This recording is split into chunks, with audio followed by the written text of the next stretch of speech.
Cyclone Chido à Mayotte, certainement plusieurs centaines de morts. 24 heures après le passage du cyclone Chido sur l'île de l'océan Indien, la situation, encore difficile à évaluer, s'annonce dramatique pour les habitants. Le ministre démissionnaire de l'Intérieur Bruno Retailleau est attendu ce soir à Mayotte. Le cyclone Chido a balayé l'île de Mayotte samedi matin avec des vents à plus de 220 km/h et d'importantes vagues de submersion.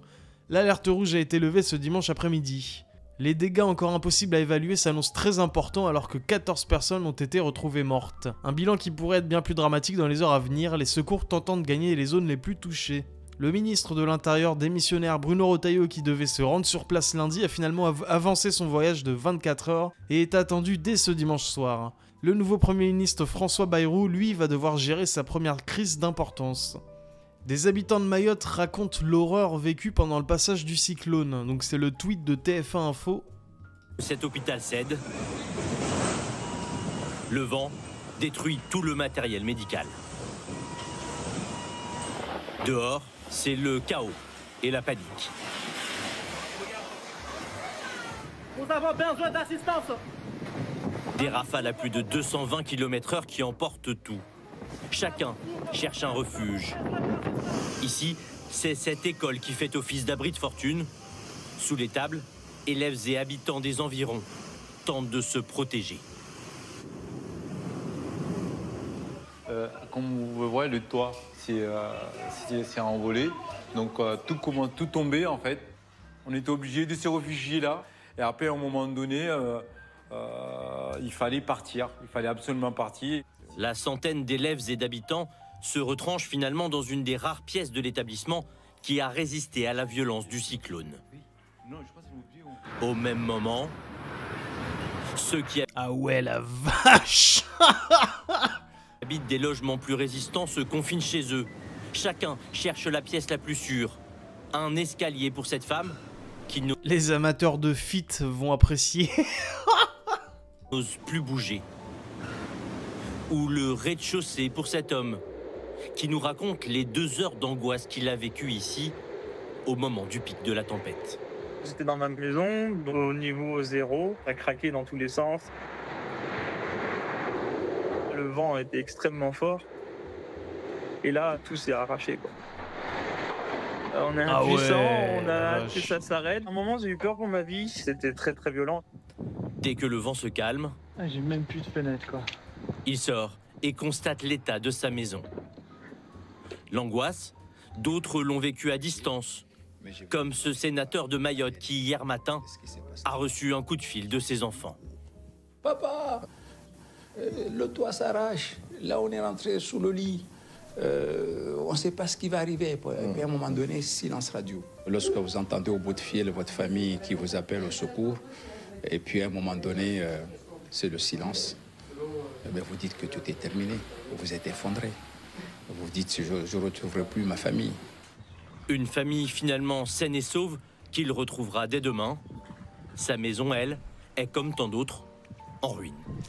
Imaginez si ça nous arrivait en métropole, les gars. Oh là là là là là là. On ferait pas les malins, je pense pas. Dominique de Villepin ne ferme pas la porte à une candidature à l'élection présidentielle de 2027. Aujourd'hui, je mène un combat des idées. Est-ce qu'il faut aller plus loin, lance-t-il? Aujourd'hui, je mène le combat des idées. Est-ce qu'il faut aller plus loin? Et avec qui, une fois de plus? Et est-ce qu'il faut le faire seul ou avec quelqu'un d'autre? Moi, j'ai toujours privilégié, et mon histoire en témoigne, le fait de servir quelqu'un. Je l'ai fait avec Jacques Chirac. Servir quelqu'un, je me suis engagé pour et avec Jacques Chirac. Quand Jacques Chirac est parti, je suis parti. Et je n'ai jamais voulu revenir.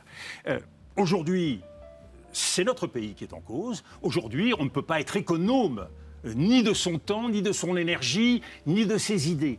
Et donc je mène le combat de ce que je crois être une boussole française, une exigence française.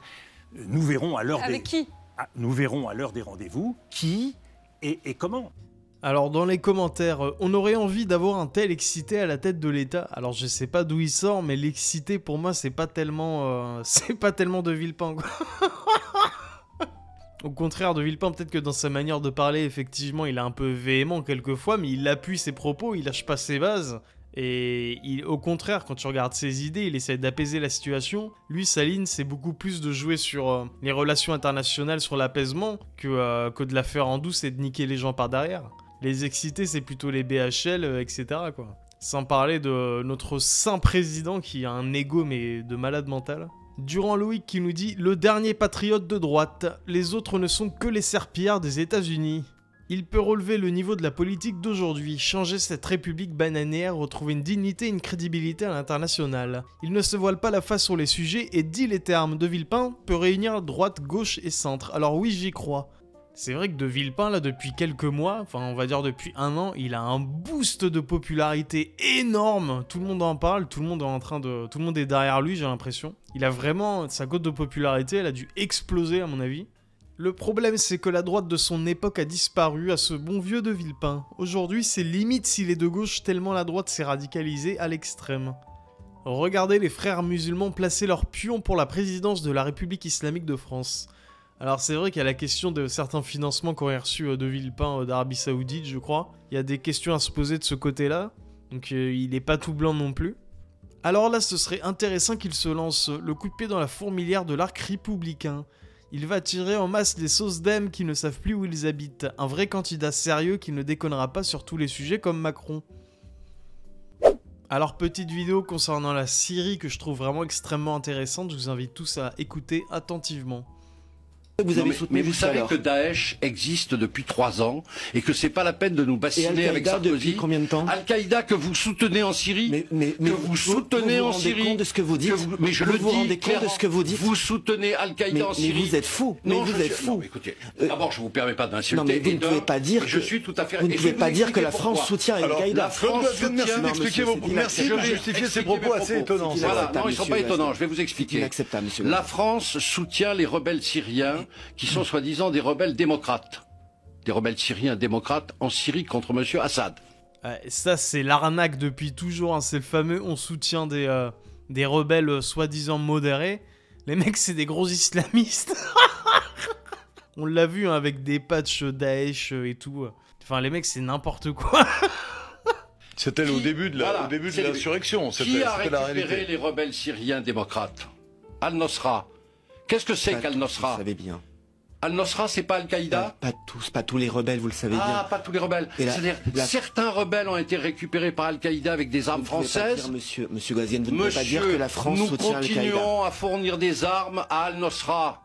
Par l'intermédiaire des rebelles syriens. Mais je le dis, je l'ai dit à M. Le Drian en commission de la défense, je l'ai dit à M. Fabius, comme tous les autres députés. Il va falloir éclairer tout ça. L'attitude de la France en Syrie n'est pas... en Syrie alors? Soutenir Assad Assad, mais ne pas se mêler de cette affaire. Nous avons pris position pour les sunnites. Nous sommes les alliés inconditionnels de l'Arabie Saoudite et du Qatar avec les sunnites. On sait très bien que l'Arabie Saoudite soutient les sunnites d'Al-Nosra. Ils sont armés contre Assad, parce qu'Assad il est chiite. Tout ça, c'est un problème complexe que peut-être vous ne connaissez pas, mais renseignez-vous.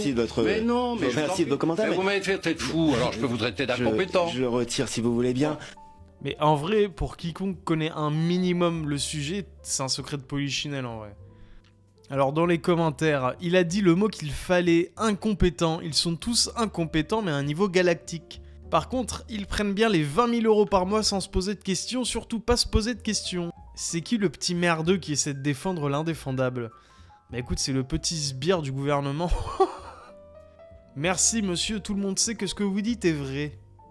La France a bien, par suivisme imbécile des États-Unis, soutenu les mouvements terroristes en Syrie et contribué à sa destruction. La politique étrangère française est un mélange d'incompétence, de lâcheté et de bêtises.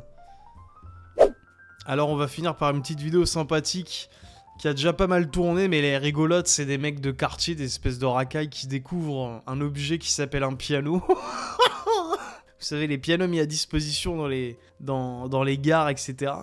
Les espèces de pianos à queue. Et donc voilà, ils vont nous faire un peu une performance avant-gardiste, très mélodique, de leurs talents musicaux. Écoutons cela de suite. On voit qu'il joue avec le pied. Alors, j'ai entendu beaucoup de gens se moquer de ce jeune homme parce qu'il joue avec son pied. Mais attendez, je vais vous montrer un live de Kool and the Gang où le mec au piano, le claviériste, joue n'importe comment. Je vais vous montrer. Regardez, c'est pareil.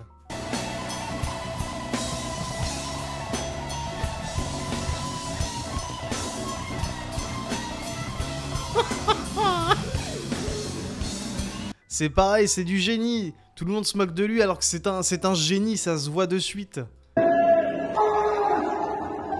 Regardez, lui aussi avec son pied, il a direct compris, c'est du mimétisme. Ils vont mettre au point une nouvelle technique de jeu qui sera reprise dans le monde entier.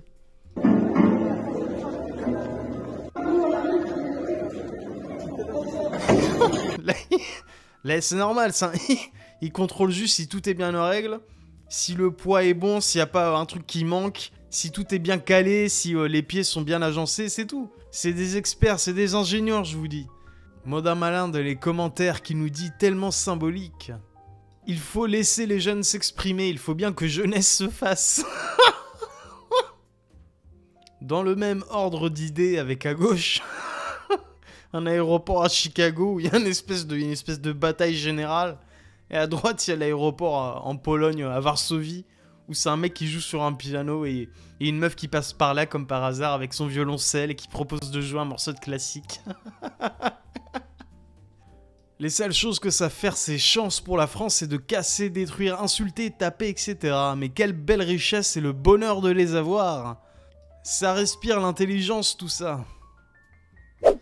Bon, sur ce, merci à toutes et à tous d'avoir regardé la vidéo. N'hésitez pas à lâcher un petit pouce bleu, un commentaire pour le référencement, à vous abonner si vous le pouvez. Moi, je vous dis à la prochaine. Prenez soin de vous. Allez, salut!